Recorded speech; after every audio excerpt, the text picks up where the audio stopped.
Hi, welcome to Walk with Winchell. Today, we are cooking Japanese Chawanmushi. This is my son's ultimate favorite dish. I would go to Japanese restaurants just to buy Chawanmushi and nothing else. However, due to how delicate this dish is, a lot of restaurants don't include this in their delivery or takeout menu. This is why I started trying Chawanmushi at home. After much trial and error, here is a good recipe for homemade chawanmushi. So, let's get cooking. The first thing you need to do in preparing chawanmushi is to beat the eggs. But you want to beat them lightly because you don't want to create too many bubbles. So just beat them carefully and lightly, just like this. And the next step is to strain out the egg for any lumps. The next thing you need to do is to pour your egg through a strainer. Okay, do this gently. You still want to avoid creating bubbles. Strain your egg mixture. This will help your chawanmushi have a smoother texture later.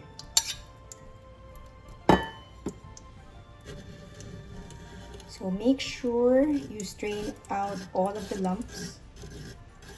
Be careful when you're straining, don't create bubbles. In a separate container, just dissolve 1 teaspoon of dashi powder in 2/3 cup of hot water, or you can also just use homemade dashi stock or chicken stock. So while our water in the steamer is steaming, you can now put together all of your ingredients. First, you can add your milk into your strained egg. When you're pouring, pour gently and carefully to avoid creating bubbles. So add milk, mirin, soy sauce, a pinch of salt, and also your dashi stock. Be sure to stir. If you use dashi powder, stir before you add because sometimes the powder settles at the bottom.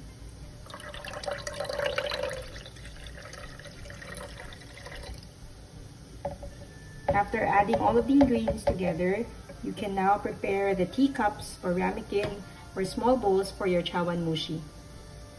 So now set up all of your teacups or ramekin bowls or any small bowl you have and add in your toppings. In this case, we are using some shiitake mushrooms, some shrimps.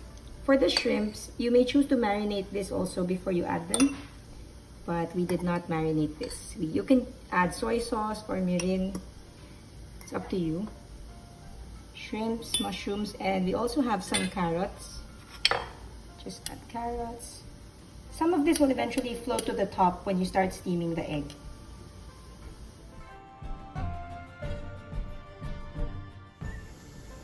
Once the bowls have their toppings, you stir the mixture again and slowly pour into the individual cups.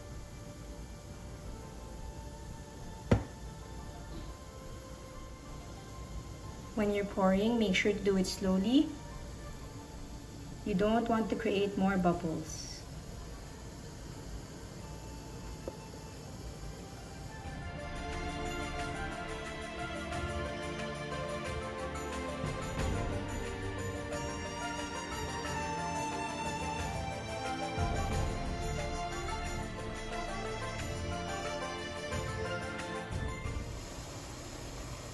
Once you've placed everything inside the steamer, make sure to use low to medium heat and let it slowly steam for 15 minutes. Now that 15 minutes is up, let's take a look at our chawanmushi.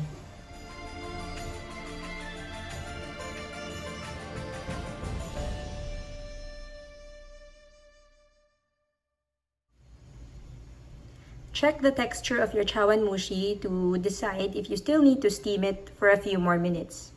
If you look at it, you can actually poke it with a toothpick or just shake it a bit. You see it's very firm but still wobbly. This is the kind of texture you're looking for. Now is the time for us to add more toppings. A while ago, we already added shrimps to this. But if you like more shrimps, you can just add additional shrimps on top. So this is just for presentation and it's totally optional. We just steamed or boiled these shrimps. You can also add spring onions.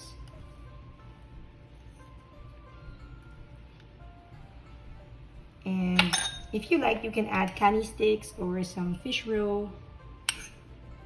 And it will add color to your chawanmushi.